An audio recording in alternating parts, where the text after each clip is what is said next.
Yeah, I caught up with our US analyst Kristin Tate earlier, and the first thing I put to her was that it was understandable that the president is shooting through given what's unfolding. Yes, of course. This is what's going on in Iran now is just consuming the president. He has made it very clear that Iran must not have a nuclear weapon, and he's trying to make sure that doesn't happen right now. Yeah, it's extraordinary what he said in a Truth Social post. He said that Iran should have signed the deal that he told them to sign. What a shame and a waste of human life, he says.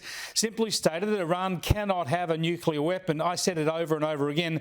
Everyone should immediately evacuate Tehran. Now, this is happening on the ground. People are leaving Tehran.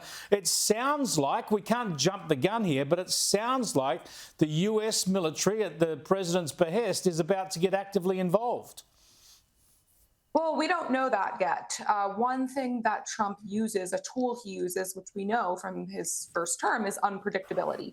And just because Trump says Tehran should evacuate does not necessarily mean that we're about to bomb the city or anything like that. It could just be, highly publicized threat to force to force the nation into civilized international cooperation.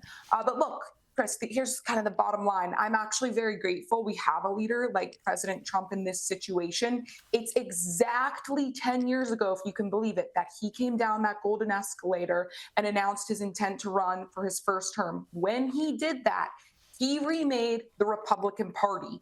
He made the Republican Party into no longer the party of these forever wars, of nation building that just goes on and on forever. But you have to keep in mind, he's also not an isolationist. He has been very clear that Iran must not get a nuclear weapon. And he is willing to use force when necessary. We've seen that again in his first term.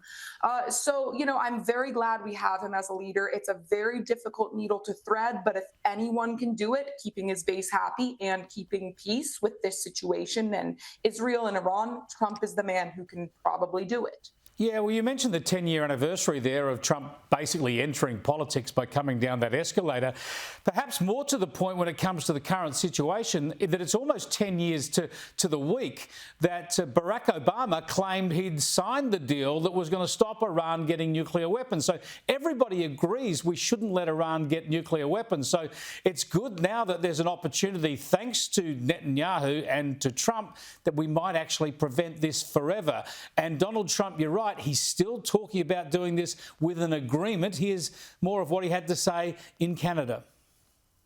Israel is doing very well, as you probably noticed, and I gave Iran 60 days, and they said no, and the 61st you saw what happened.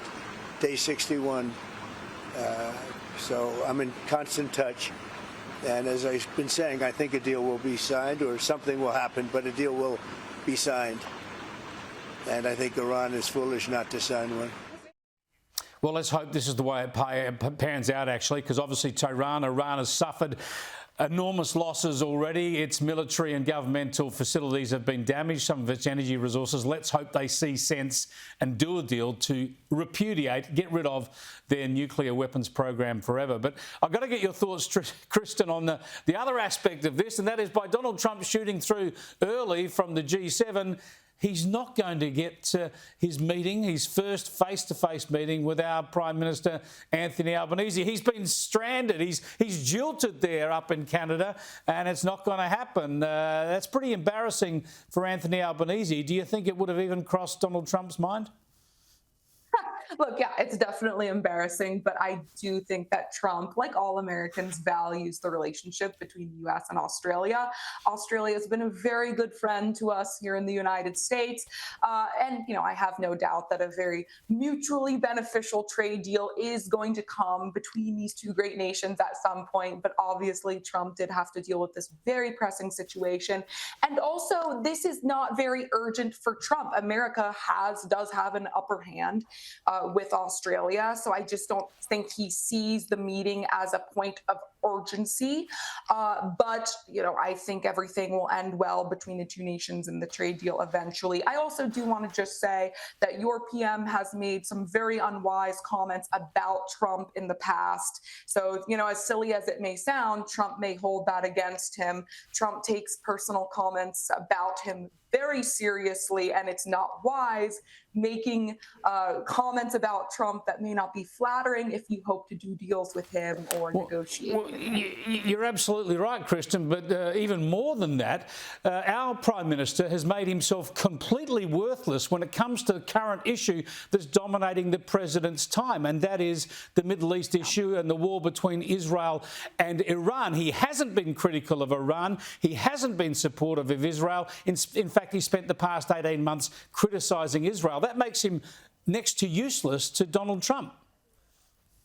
Yeah, that's exactly right. That is exactly right. So, I do think Trump even still, will have a great meeting with your PM eventually. He's said flattering things about him before, but it's just not at the top of his list right now. Indeed. Thanks for joining us, Kristin. I appreciate it.